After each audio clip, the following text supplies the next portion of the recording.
കർത്താവിൽ ബഹുമാനിയെ, നിങ്ങൾക്ക് ഏവർക്കും വീണ്ടും എൻ്റെ സ്നേഹ വന്ദനങ്ങളെ അറിയിക്കുന്നു.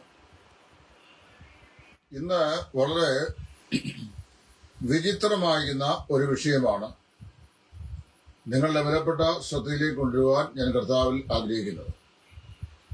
വിചിത്രമായ വിഷയം എന്ന് പറയാൻ കാരണം, ഇന്ന് ഒരാളിനോട് സംസാരിക്കുമ്പോൾ ഒരു സുവിശേഷകൻ, അതായത് ഞാൻ നിൽക്കുന്ന സഭാവിഭാഗത്തിലെ ഒരു സുവിശേഷകൻ, അദ്ദേഹത്തിന്റെ ഒരു വചന ശുശ്രൂഷയിൽ പറഞ്ഞ വിചിത്രമായ ഒരു ഉപദേശത്തെക്കുറിച്ച് കേൾക്കുവാൻ ഇടയായിട്ടുണ്ട്. അത് ഇങ്ങനെയാണ്: സഭയിൽ കുട്ടികളൊക്കെ ഉണ്ട്, സ്നാനപ്പെടാത്ത കുട്ടികളൊക്കെ ഉണ്ട്. ആ സ്നാനപ്പെടാത്ത കുട്ടികൾക്ക് അവർക്ക് കർത്താവിന്റെ മേശയിൽ നിന്ന് പങ്കുകൊള്ളുന്നതിന് തെറ്റൊന്നുമില്ല. അവർക്ക് കർത്താവിന്റെ മേശയിൽ പങ്കുകൊള്ളാം. എന്നാൽ എല്ലാ ഞായറാഴ്ചയും അവർ പങ്കുകൊള്ളരുത് എന്നേ ഉള്ളൂ. ഇത് വെളിവോടുകൂടെ പറഞ്ഞോ അതോ വെളിവില്ലാതെ പറഞ്ഞോ എന്നെനിക്കറിയാൻ വയ്യ. വളരെയധികം വൈവിധ്യതകൾ ഉണ്ടായിക്കൊണ്ടിരിക്കുന്ന ഒരു കാലയളവിലാണ് ഞാൻ നിങ്ങൾ ജീവിക്കുന്നത്. ഉപദേശ വിഷയങ്ങൾ ഒരു കാലത്ത് നന്നായി പഠിപ്പിച്ചിരുന്ന നമ്മുടെയൊക്കെ സഭാ വിഭാഗങ്ങളിൽ ഒരുതരം ലിബറൽ ചിന്താഗതി, അതായത് ഒരു അയഞ്ഞ മനോഭാവം പല കാര്യങ്ങളിലും വരുന്നു. ഒരു ഭാഗത്ത് ഉപദേശനിഷ്ഠ പഠിപ്പിക്കുമ്പോൾ തന്നെ പ്രായോഗിക തലത്തിൽ അമ്പയെ പരാജയപ്പെട്ടു പോകുന്ന ഒരു ഭയാനകമായ അന്തരീക്ഷമുണ്ട്. ഉപദേശം പഠിപ്പിക്കുകയും പ്രായോഗിക തലത്ത് വലിയ വീഴ്ചകൾ ഉണ്ടായിരിക്കുകയും ചെയ്യുന്നതിനെ കുറിച്ച് യാതൊരു വാക്കും ആരും പറയുകയോ അത് തിരുത്താനായിട്ട് ശ്രമിക്കുകയോ ചെയ്യാതെ നിലവിലുള്ള വ്യവസ്ഥിതിയെ പ്രസാദിപ്പിച്ചുകൊണ്ട് തങ്ങളുടെ പുൾപിറ്റും തങ്ങളുടെ വരുമാന മാർഗവും ഉറപ്പിച്ച് നിശബ്ദത പാലിച്ച് മുമ്പോട്ട് പോകുന്ന ഒരുപറ്റം ഉപദേശകന്മാരെയാണ് ഈ കാലത്ത് നമുക്ക് മിക്കയിടങ്ങളിലും കാണുവാൻ സാധിക്കുന്നത്. അപ്പൊ അങ്ങനെ വരുമ്പോൾ ഇന്ന് സംസാരിച്ച ഇയാള്, ഞാൻ അദ്ദേഹത്തിന്റെ പേരൊന്നും പറയാൻ ആഗ്രഹിക്കുന്നില്ല, അദ്ദേഹം പറയുന്നത് പ്രാദേശിക സഭയിൽ സ്നാനപ്പെടാത്ത കുട്ടികളുണ്ട്. ഈ സ്നാനപ്പെടാത്ത കുട്ടികൾക്കും കർത്താവിന്റെ മേശയിൽ നിന്ന് പങ്കുകൊള്ളാം. എന്നാൽ ഒരു നിബന്ധന മാത്രമേ ഉള്ളൂ: എല്ലാ ഞായറാഴ്ചയും പങ്കുകൊള്ളരുത്. എവിടെ നിന്നാണ് അദ്ദേഹത്തിന്റെ വചനം കിട്ടിയെന്ന് എനിക്കറിയാൻ വയ്യ. നമ്മൾ സാധാരണയായി വേർപെട്ട സ്വഭാവവിഭാഗങ്ങൾ ആരാധനയും അതിന്റെ അനുബന്ധ ക്രമീകരണങ്ങളെ സംബന്ധിച്ച് ഒരു രീതി സ്വീകരിച്ചിരിക്കുന്നത് അപ്പോസ്തല പ്രവൃത്തികളുടെ പുസ്തകത്തിൽ പറയപ്പെട്ടിരിക്കുന്ന പ്രായോഗികതകളാണ്. പ്രവൃത്തികളുടെ പുസ്തകം ഉപദേശമല്ല, മറിച്ച് ചരിത്ര പുസ്തകമാണെങ്കിലും ആദ്യ നാളുകളിലെ ഒരു 37 വർഷക്കാലത്തെ ക്രിസ്തീയ സഭ എങ്ങനെയാണ് ദൈവത്തെ ആരാധിച്ചത്, ഏതു നിലയിലാണ് അവരുടെ ആരാധനാ സംവിധാനങ്ങൾ ഉണ്ടായിരുന്നത്, ആരാധനയിൽ ഏതെല്ലാം കാര്യങ്ങൾ ഉണ്ടായിരുന്നു, ഇതെല്ലാം നമ്മോട് പറയുന്നത് പ്രവൃത്തികളുടെ പുസ്തകമാണ്. പ്രവൃത്തികളുടെ പുസ്തകം 2-ാം അധ്യായം വായിക്കുമ്പോൾ അപ്പോസ്തലനായ പത്രോസിന്റെ ഒരു നീണ്ട പ്രസംഗം പെന്തക്കോസ്ത് നാളിൽ അദ്ദേഹം അവതരിപ്പിച്ചത് അവിടെ നാം വായിക്കുന്നു. ആ നീണ്ട പ്രസംഗത്തിൽ അദ്ദേഹം അതിശക്തമായ നിലയിൽ ക്രൂശിതനെങ്കിലും ഉയർത്തെഴുന്നേറ്റ കർത്താവായ യേശു ക്രിസ്തുവിനെ കുറിച്ച് പ്രസംഗിച്ചു.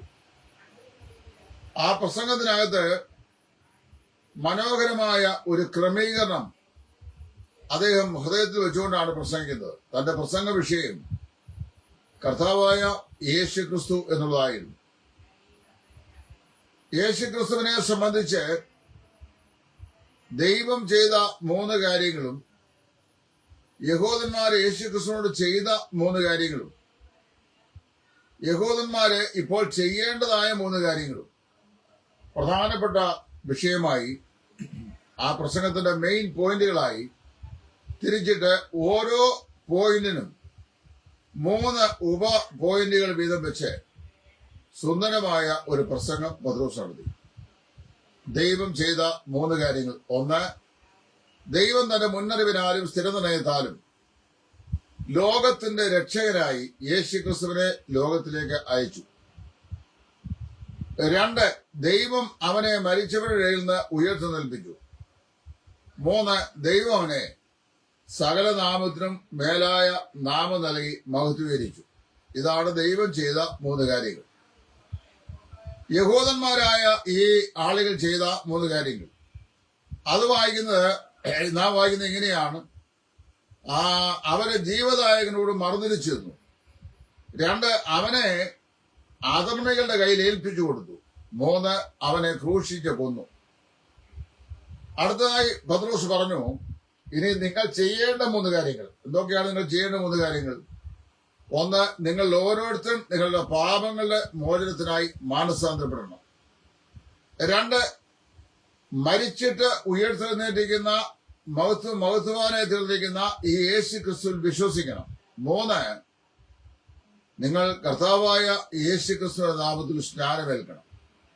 ഇങ്ങനെ മനോഹരമായിരിക്കുന്ന ഒരു പ്രസംഗം പത്രോസ് പ്രസംഗിക്കുമ്പോൾ നാം അവിടെ വായിക്കുന്നു, അവന്റെ വാക്ക് കൈക്കൊണ്ടവർ സ്നാനമേറ്റു. അവർ അപ്പോസ്തലന്മാർ ചേർന്ന് നിൽക്കുകയും കൂട്ടായ്മ ആചരിക്കുകയും അപ്പം നുറുക്കുകയും പ്രാർത്ഥന കഴിക്കുകയും ചെയ്തു പോകുന്നു. അപ്പോൾ ആദിമ സഭയിൽ രക്ഷിക്കപ്പെട്ട വിശ്വാസികൾ അല്ലെങ്കിൽ സഭ ദൈവത്തെ ആരാധിച്ചത് ഏത് നിലയിലായിരുന്നു എന്ന് അവിടെ പറയുകയാണ്. അവർ അപ്പോസ്തലന്മാരുടെ വാക്ക് കേട്ടു എന്ന് പറഞ്ഞാൽ അപ്പോസ്തലന്മാര് പ്രസംഗിച്ച സുവിശേഷം അവർ കേട്ട് വിശ്വസിച്ചു. 2, അപ്പോസ്തലന്മാരുടെ വാക്ക് കൈക്കൊണ്ടു. അടുത്തത്, അവർ സ്നാനമേറ്റു. അവന്റെ വാക്ക് കൈക്കൊണ്ടവർ സ്നാനമേറ്റു. പിതാവിന്റെയും പുത്രന്റെയും പരിശുദ്ധാത്മാവിന്റെ നാമത്തിൽ സ്നാനപ്പെടുത്താനാണ് കർത്താവ് കൽപ്പിച്ചത്. അവർ അങ്ങനെ സ്നാനപ്പെട്ടു. ഇവർ സ്നാനമേറ്റു. സ്നാനമേറ്റ് എന്ത് ചെയ്തു? അവർ അപ്പോസ്തലന്മാർ ചേർന്ന് കൂട്ടായ്മ ആചരിച്ചു. എന്ന് പറഞ്ഞാൽ വിശ്വാസികൾ തമ്മിലുള്ള പരസ്പരമായി കൂട്ടായ്മ ആചരിച്ചു. അപ്പം നുറുക്കി പ്രാർത്ഥന കഴിച്ചു പോന്നു. 7 കാര്യങ്ങൾ അടിസ്ഥാന ഉപദേശങ്ങളായി അവിടെ പറയുന്നത്. ഇതിനു മുമ്പ് തന്നെ പല സമയത്തും ഞാൻ വീഡിയോയിൽ പറഞ്ഞിട്ടുള്ളതാണ്. അതുകൊണ്ട് ഇനി ഞാൻ ആവർത്തിക്കാൻ ആഗ്രഹിക്കുന്നില്ല. അങ്ങനെ അവര് ഈ അപ്പോസ്തലന്മാരോട് ചേർന്ന് നിന്ന് ഈ കൂട്ടായ്മയിലേക്ക് ആദ്യം സ്നാനം രക്ഷിക്കപ്പെട്ടു. അതിനുശേഷം അവർ സ്നാനപ്പെട്ട ശേഷം അവർ അപ്പോസ്തലന്മാരുടെ കൂട്ടായ്മ ആയിരിച്ചു. കൂട്ടായ്മയുടെ കൂട്ടത്തില് അവർ അപ്പം നുറുക്കി. പറഞ്ഞാൽ കർത്താവിന്റെ കർത്താവിന്റെ ഓർമ്മയെ അവർ പുതുക്കി. അങ്ങനെയാണ് അവർ ദൈവത്തെ ആരാധിച്ചു പോകുന്നത്. ഇവിടെ നമ്മുടെ ഈ സഹോദരൻ പറഞ്ഞത്, ഒരു സഭയിലെ കുട്ടികളായ ആളുകളുണ്ട്. എന്ന് പറഞ്ഞാൽ സ്നാനപ്പെടാത്ത കുട്ടികളായ ആളുകളുണ്ട്. ഈ സ്നാനപ്പെടാത്ത കുട്ടികൾക്ക് ഇതേ ഒരു ഔദാര്യം പറയുകയാണ്. ആ ഔദാര്യം പറയുമ്പോൾ അത് ഇങ്ങനെ പറയുന്നു, നിങ്ങൾ എന്ത് ചെയ്യണം? ഈ കുട്ടികള് കർത്താവിന്റെ മേശയിൽ പങ്കുകൊള്ളണം. കർത്താവിന്റെ മേശയിൽ കുട്ടികള് പങ്കുകൊള്ളണം. എന്നാൽ എല്ലാ ഞായറാഴ്ചയും അതിൽ പങ്കുകൊള്ളണം എന്നുള്ള നിർബന്ധമില്ല. കുട്ടികള് ഈ കർത്താവിന്റെ മേശയിൽ പങ്കുകൊള്ളുന്നതിൽ തെറ്റൊന്നുമില്ല. അവരെ സ്നാനപ്പെടണമെന്ന് നിർബന്ധവുമില്ല. എന്റെ വേദപുസ്തകത്തിൽ ഇരിക്കുന്നത്, അവന്റെ വാക്ക് കൈക്കൊണ്ടവർ സ്നാനമേൽക്കുകയും അവർ കൂട്ടായ്മയായിരിക്കുകയും അവർ അപ്പം നുറുക്കുകയും അവർ പ്രാർത്ഥന കഴിക്കുകയും ചെയ്തു എന്നാണ്. അപ്പോൾ ഇവിടെ അവന്റെ വാക്ക് കൈക്കൊണ്ട ആളുകൾ കർത്താവിനെ സേവിപ്പാനായി അവനെ ആരാധിപ്പാനായി സമർപ്പിച്ചേൽപ്പിച്ചു. അങ്ങനെ കർത്താവിന്റെ വാക്ക് കൈക്കൊണ്ട ആളുകൾ യേശുക്രിസ്തുവിന്റെ നാമത്തിൽ സ്നാനമേറ്റ ശേഷം അവർ അപ്പോസ്തലന്മാർ ചേർന്ന് അന്യോന്യമുള്ള കൂട്ടായ്മ, ക്രിസ്തുവിനുള്ള കൂട്ടായ്മ ആചരിക്കുകയും അവർ കർത്താവിന്റെ കർത്താനുഭവങ്ങളുടെ ഓർമ്മയെ പുതുക്കുന്ന അപ്പവീഞ്ഞുകളിൽ പങ്കാളികളായി തരികയും ചെയ്തു എന്നാ വായിക്കുന്നു. അപ്പൊ വാസ്തവത്തില് പുതിയ നിയമത്തിൽ കാണപ്പെടുന്ന അപ്പം നിറക്കാനുള്ള യോഗ്യത എന്ന് പറയുന്നത് പിതാവിന്റെയും പുത്രന്റെയും പരിശുദ്ധാത്മാവിന്റെയും നാമത്തിൽ രക്ഷിക്കപ്പെട്ട ശേഷം സ്നാനം സ്വീകരിച്ച വിശ്വാസികൾക്കാണ്. അവിടെ അങ്ങനെയാണല്ലോ പ്രവർത്തന പുസ്തകം 2-ാം അധ്യായത്തിൽ വായിക്കുന്നത്. രക്ഷിക്കപ്പെട്ട ആളുകൾ, അവന്റെ വാക്ക് കൈക്കൊണ്ട ആളുകൾ അവർ സ്നാനമേറ്റവരാണ് അപ്പോസ്തലന്മാർ ചേർന്നത്. അവരാണ് കൂട്ടായ്മ വിചാരിച്ചത്, അവരാണ് അപ്പം നുറുക്കിയത്, അവരാണ് പ്രാർത്ഥന കഴിച്ചു പോകുന്നത്. അപ്പോൾ ഇവിടെ ഒരു ഉദാരത അല്ലെങ്കിൽ ഒരു ലിബർട്ടി കൊടുക്കുകയാണ് ഈ നമ്മുടെ ആധുനിക ശുശ്രൂഷ. എന്താണ്? കുട്ടികൾ സ്നാനപ്പെട്ടില്ലെങ്കിലും കുഴപ്പമില്ല. നമ്മുടെ ബിലീവേഴ്സ് ബൈബിൾ കമന്റ് എഴുതിയത് വില്യം മാഗ്നോണാൾഡാണ്. അദ്ദേഹത്തിന്റെ പുസ്തകത്തിന്റെ ആ പുതിയ നിയമത്തിന്റെ ഭാഗം ഞാനാണ് പരിഭാഷപ്പെടുത്തിയിട്ടുള്ളത് മലയാളത്തേക്ക്. എന്നാൽ അതേ എംമുസിന് വേണ്ടി എഴുതിയിട്ടുള്ള ചില ബുക്ക്ലെറ്റുകൾ ഞാൻ തർജ്ജമ ചെയ്തിട്ടുണ്ട്. ആ ബുക്ക്ലെറ്റുകൾ ഒരു ബുക്ക്ലെറ്റിനകത്ത് ക്രിസ്ത്യൻ ചർച്ച് എന്ന് പറയുന്ന വിഷയം കൈകാര്യം ചെയ്യുന്ന ബുക്ക്ലെറ്റിനകത്ത് അദ്ദേഹം പറയുന്നത് സ്നാനപ്പെട്ട ശേഷമേ തിരുവത്താഴം കൊടുക്കാവൂ എന്ന് പറയുന്നത് കർത്താവിനെ ദുഃഖിപ്പിക്കുന്ന വിഷയമാണ്. കാരണം രക്ഷിക്കപ്പെട്ടവരെല്ലാം കർത്താവിന്റെ സഭയുടെ അംഗങ്ങളാണ്. നിശ്ചയമായും രക്ഷിക്കപ്പെട്ടവരെല്ലാം യേശുക്രിസ്തുവിന്റെ സഭയുടെ അംഗങ്ങളാണ്.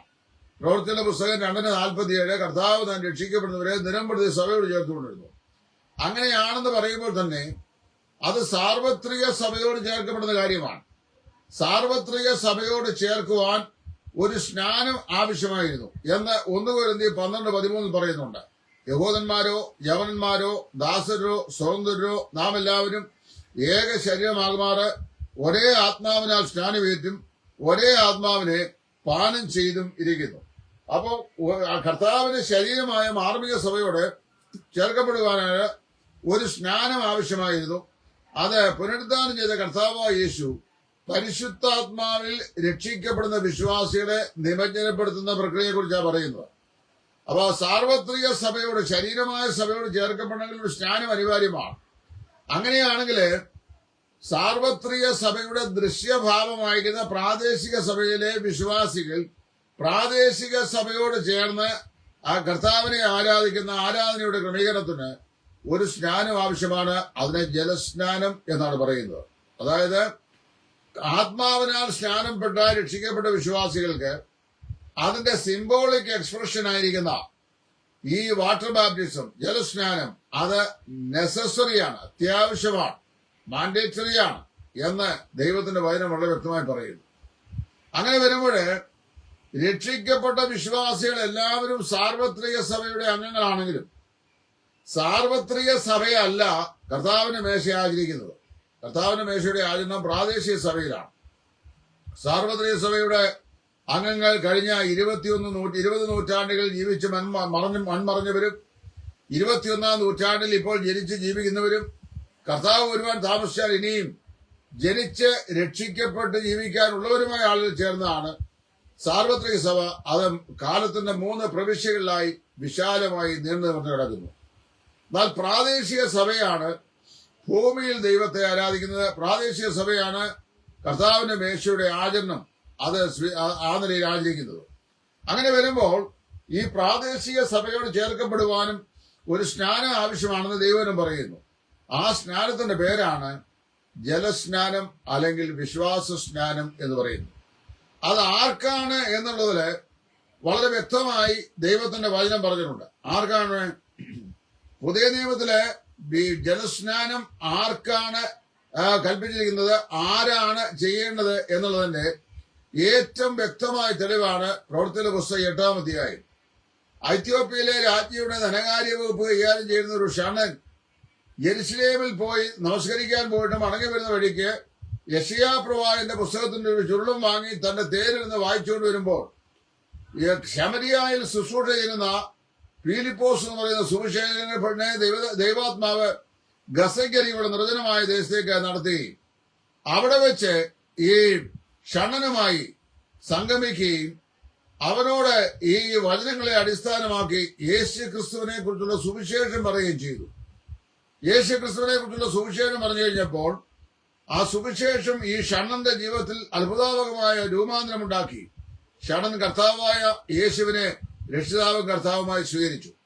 അവർ ഇരുവരും തേരിൽ നിന്ന് മുമ്പോട്ട് യാത്ര ചെയ്യുമ്പോൾ വെള്ളമുള്ള ഒരു സ്ഥലം എന്ന് പറഞ്ഞാൽ സ്നാനപ്പെടാൻ പറ്റിയ പര്യാപ്തമായ വെള്ളമുള്ള ഒരു സ്ഥലം ചെന്നപ്പോൾ ഈ ഷണ്ണൻ ഫിലിപ്പോസ് പറയുകയാണ്, ഇതാ വെള്ളം, ഞാൻ സ്നാനപ്പെടേണ്ടതിന് എന്ത് തടസ്സം? What prevent me from taking the baptism? അപ്പോൾ അവിടെ ഫിലിപ്പോസ് പറഞ്ഞു, നീ പൂർണ്ണ ഹൃദയത്തോടെ വിശ്വസിക്കുന്നു എങ്കിൽ ആകാം. അപ്പൊ അവൻ പറഞ്ഞു, കർത്താവായ യേശു ദൈവപുത്രനായ രക്ഷിതാവ് എന്ന് ഞാൻ പൂർണ്ണമായി വിശ്വസിക്കുന്നു. കർത്താവായ യേശുവിനെ രക്ഷിതാവും കർത്താവുമായി ഹൃദയത്തിൽ സ്വീകരിച്ച ആളുകൾ അവര് സ്നാനപ്പെട്ട ശേഷമാണ് കർത്താവിന്റെ മേശയുടെ ആചരണത്തിൽ പങ്കാളികളാകുന്നതായിട്ട് പുതിയ നിയമത്തിൽ നമുക്ക് വായിക്കുവാൻ സാധിക്കുന്നത്. അപ്പൊ ഇങ്ങനെയുള്ള ഏതെല്ലാം നിലയുള്ള അഴിവുള്ള ഉപദേശങ്ങൾ ഇനി ഭാവിയിൽ വരും എന്ന് ഞാൻ വാസ്തവത്തിൽ ആശ്ചര്യപ്പെടുന്നു.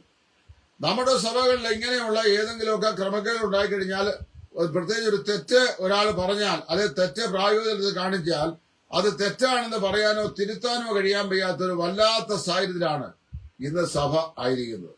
കാരണം അറിയാമോ, തെറ്റുകളുടെ കൂമ്പാരം തന്നെയുള്ള ആളുകൾ ആ പല സ്ഥലങ്ങളിലും സഭയുടെ നടത്തിപ്പുകാരായിട്ടിരിക്കുന്നത്. പിന്നെ എങ്ങനെ ശരിയും? നടത്തുന്നവർ തന്നെ വഴി തെറ്റിയവരാണെങ്കിൽ പിന്നെ നടത്തപ്പെടുന്നവരുടെ കാര്യത്തെക്കുറിച്ച് ഏതെങ്കിലും കാര്യം പറയേണ്ടതായിട്ടുണ്ടോ? അപ്പൊ അതുകൊണ്ട് ഇവിടെ പ്രത്യേകം ശ്രദ്ധിക്കുക. ഈ കർത്താവിന്റെ മേശ ആർക്കും എടുക്കാവുന്നതും കർത്താവിന്റെ മേശ ആർക്കും കൊടുക്കാവുന്നതും കർത്താവിന്റെ മേശ ആർക്കും ആചരിക്കാവുന്നതുമായിട്ടുള്ള ഒരു ആചരണമല്ല. അത് രക്ഷിക്കപ്പെട്ട് സ്നാനപ്പെട്ട വിശ്വാസികൾക്കാണ് അതിൽ പങ്കാളിത്തമുള്ളത്. ഇവിടെ കുട്ടികളായ സഭയിലുള്ള ആളുകളെ ഒരുപക്ഷെ ഇതേ ഉദ്ദേശിച്ചത് രക്ഷിക്കപ്പെട്ട ശേഷം സ്നാനപ്പെടാതെ സഭയിലുള്ള പിള്ളേരെ കുറിച്ചായിരിക്കാം. രക്ഷിക്കപ്പെട്ടവരാണെങ്കിൽ പിന്നെ എന്തുകൊണ്ട് അവർക്ക് സ്നാനം സ്വീകരിച്ചുകൂടാം?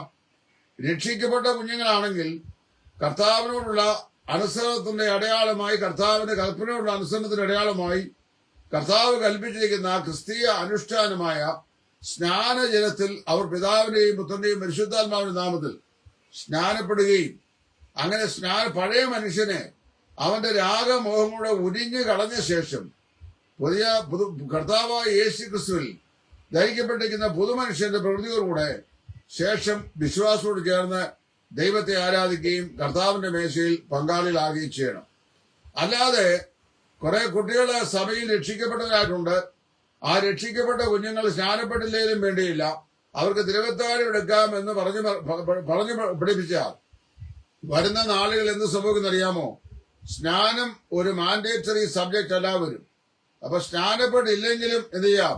കർത്താവിന്റെ മേശയിൽ പങ്കുകൊള്ളാം. പിന്നെ ഇതിന് സ്നാനപ്പെടണം. മരിച്ചവനെ സാധാരണ സംസ്കരിക്കുക ചെയ്യുന്നത്. അതിക്രമങ്ങളിലും പാപങ്ങളിലും മരിച്ചവൻ കർത്താവായ യേശു ക്രിസ്തു വിശ്വസിച്ചപ്പോൾ കർത്താവിനോട് അവൻ ഉയർത്തപ്പെടുകയും ക്രിസ്തുവിന്റെ മഹത്വത്തിന് അവന് അംശിയായി തീരുകയും ചെയ്തു. അവൻ രക്ഷിക്കപ്പെട്ടവനായി തീർന്നു. അപ്പൊ അവന്റെ പഴയ മനുഷ്യനെ എന്ത് ചെയ്യണം? അവൻ സംസ്കരിക്കണം. ആ പഴയ മനുഷ്യനെ അവൻ സംസ്കരിച്ചു കളയുന്നു എന്ന് സിംബോളിക്കലി പറയുന്ന ഒരു പ്രവൃത്തിയാണ് വിശ്വാസ സ്നാനം എന്ന് പറയുന്നത്. ഞാൻ ദീർഘിപ്പിക്കുവാൻ ആഗ്രഹിക്കുന്നില്ല. നമ്മുടെ സഭാതലങ്ങളിൽ വിശേഷാൽ ഞായറാഴ്ചകളിൽ ദൈവത്തിന്റെ വചനം ശുശ്രൂഷ ചെയ്യുന്ന ആളുകൾ ഏത് വഴിപോക്കനും വരുന്നവനും ഇരിക്കുന്നവനും പോകുന്നവനും പിന്നെ ഗൾഫിൽ നിന്ന് വരുന്നവനും അങ്ങനെ ഏത് സഭയിൽ നിന്ന് വരുന്നു എന്ന് അറിയാൻ വയ്യാതെ കാര്യം വരുന്നവനും എല്ലാം പ്രസംഗിക്കാൻ പറ്റുന്ന ഒരു വേദിയല്ല പ്രാദേശിക സഭയുടെ പ്രസംഗവേദി എന്ന് പറയുന്നത്. ഒരു ഞായറാഴ്ചത്തെ ആരാധനാശേഷമുള്ള വചന ശുശ്രൂഷ എന്ന് പറയുന്നത് അടുത്ത ഞായറാഴ്ച ഈ വിശ്വാസികൾ ദൈവത്തെ ആരാധിക്കാൻ കൂടി വരുന്നത് വരെ അവരുടെ ആത്മീയവും മാനസികവും ശാരീരികമായ എല്ലാ ആവശ്യകതകൾക്കും ഉതകുന്ന നിലയിലുള്ള ദൈവികമായ ആലോചന പറഞ്ഞു കൊടുക്കുവാൻ കഴിയുന്ന പ്രാപ്തിയുള്ള, അതിന് കൃപാവരമുള്ള, അതിന് സമർപ്പണമുള്ള, ആ ശുശ്രൂഷ ചെയ്യുവാൻ ദൈവം മുമ്പാകെ യോഗ്യതയുള്ള ആളുകൾ മാത്രമാണ് ആ ശുശ്രൂഷ ചെയ്യേണ്ടത്. അല്ലാതെ എല്ലാവരും പ്രസംഗരല്ല. ലോകത്തുള്ള എല്ലാവരും പ്രസംഗരായി, എല്ലാ വിശ്വാസികളും പ്രസംഗരായിരിക്കുന്ന ഏക സഭ ഞാൻ നിൽക്കുന്ന വിടം സഭയാണ്. എവിടുന്ന് വന്നാലും പ്രസംഗരാ. അതായത് സഭ മുഴുവൻ അങ്ങ് പ്രസംഗരാ. ഇത്രയും നാളെ ഈ പ്രസംഗിച്ചിട്ടും ഇവരിൽ അനേകരുടെയും ജീവിതത്തിനൊരു തിരുത്തലുകൾക്ക് ഇവരാരും തയ്യാറാകുന്നില്ല എന്നുള്ളത് അതിദുഃഖിതമായ ഒരു വിഷയമായിട്ട് ഇരിക്കുകയും ചെയ്യുന്നു. പ്രിയമുള്ളവരെ, ഞാൻ പറയട്ടെ, ഇവിടെ ഈ സുവിശേഷകൻ വാസ്തവത്തില് ആ സ്ഥലസഭയിൽ രക്ഷിക്കപ്പെട്ട കുഞ്ഞുങ്ങൾ സ്നാനപ്പെട്ടില്ലെങ്കിലും കുഴപ്പമില്ല, അവർക്ക് കർത്താവിന്റെ മേശയിൽ പങ്കാളികളാകാം എന്ന് പ്രസംഗിച്ചത് അക്ഷന്തവ്യമായിരുന്ന ഒരു അപരാധമാണ്. പുതിയ നിയമ ഉപദേശത്തിന്റെ പഠനം പഠിച്ചിട്ടുള്ള ആളുകൾക്ക് അത് മനസ്സിലാക്കാൻ സാധിക്കും. പുതിയ നിയമത്തിലെ രക്ഷിക്കപ്പെട്ട സ്നാനപ്പെട്ടവരാണ് അപ്പോസ്തലന്മാർ ചേർന്നതും പിന്നെ കർത്താവിന്റെ മേശയിൽ പങ്കാളികൾ ആയിത്തീർന്നതും. അതുകൊണ്ട് എന്നെ കേൾക്കുന്ന ഏതെങ്കിലും പ്രിയപ്പെട്ടവർ, നിങ്ങൾക്കും സംശയം ഉണ്ടായിരിക്കാം, രക്ഷിക്കപ്പെട്ടല്ലോ, കർത്താവിന്റെ തിരുസഭയുടെ അംഗങ്ങളായി തീർന്നല്ലോ, ഇനി എന്തുകൊണ്ട് കർത്താവിന്റെ മേശയിൽ പങ്കാളികളായിക്കൂടാ? പ്രാദേശിക സഭയാണ് കർത്താവിന്റെ മേശ ആചരിക്കുന്നത്. പ്രാദേശിക സഭയാണ് യേശുക്രിസ്തുവിന്റെ മരണത്തെ ഓർക്കുന്നത്. ഈ സാർവത്രിക സഭയുടെ അംഗങ്ങൾ നല്ലൊരു പങ്ക് 20 നൂറ്റാണ്ടിൽ ഇപ്പോൾ സ്വർഗത്തിലാണ്. അവിടെ അവരാരാധിക്കുന്നതായിട്ട് നമുക്ക് യാതൊരു തെളിവും ഇല്ല. ഭൂമിയിലുള്ളവരാണ് ഇപ്പോൾ ആരാധിച്ചുകൊണ്ടിരിക്കുന്നത്. അവരവിടെ വിശ്രമത്തിലുമാണ്. അതുകൊണ്ട് ഭൂമിയിലുള്ള പ്രാദേശിക സഭകൾ ദൈവത്തെ ആരാധിക്കുമ്പോൾ ആ ആരാധനയുടെ ഒരു ഭാഗമായി കർത്താവിന്റെ കഷ്ടാനുഭവങ്ങളുടെ ഓർമ്മയെ പുതുക്കുന്ന ഈ അപ്പവീഞ്ഞുകളുടെ പങ്കാളിത്തം രക്ഷിക്കപ്പെട്ട സ്നാനപ്പെട്ട വിശ്വാസികൾക്ക് മാത്രമേ പാടുള്ളൂവെന്ന് ദൈവത്തിന്റെ വചനം വളരെ വ്യക്തമായി പഠിപ്പിക്കുന്നു. ഇതിന് വിപരീതമായ ഏത് ഉപദേശവും വിപരീതോപദേശമാണ്. അങ്ങനെയുള്ള ശുശ്രൂഷകന്മാർക്ക് ദൈവവചനം സംസാരിക്കാൻ പ്രാദേശിക സഭയിൽ സമയം അനുവദിച്ചുകൂടാ.